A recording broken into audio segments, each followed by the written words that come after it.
তো আমি আজকে রান্না করব কি তোমরা দেখো। আজকে ভোলা মাছের আলু বেগুন দিয়ে বড়ি দিয়ে ঝোল করব।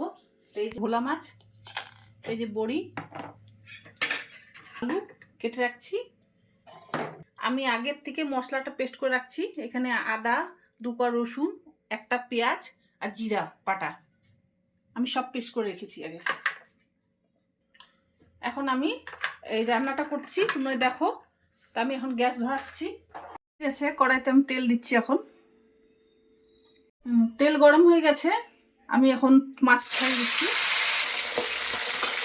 মাছগুলি ভাজা হয়ে গেছে, এখন আমি নামিয়ে নিচ্ছি। এখন বড়িগুলি দিয়ে দিচ্ছি, বড়িগুলি ভেজে নিব। ভাজা হয়ে গেছে, এর মধ্যে একটু জিরা ফোড়ন দিচ্ছি। এখন আলু বেগুনগুলো দিয়ে দিচ্ছি, লবণ দিচ্ছি স্বাদ মতন, হলুদ দিচ্ছি। এবার নাড়ি দিচ্ছি, মশলাগুলো দিয়ে দিচ্ছি। তোমাদের তো বলছি কি কি বাড়ছি, সেই মশলাগুলো দিয়ে দিচ্ছি।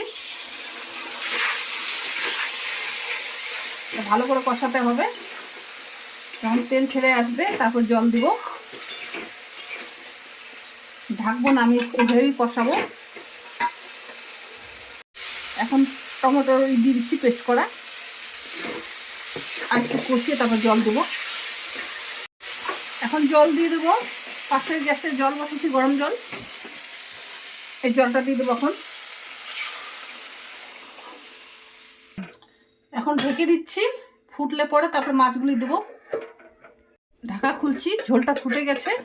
তা আমি এখন মাছগুলি ছেড়ে দেবো। মাছগুলি ডালের বড়ি ছেড়ে দিচ্ছি। এখন ঢেকে দিচ্ছি।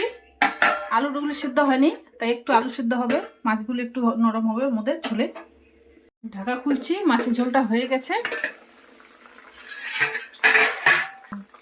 এই যে কাঁচা লঙ্কা দিচ্ছি 4টা সেন্টের জন্য, আর উপর থেকে একটু ধনিয়া পাতা দিচ্ছি।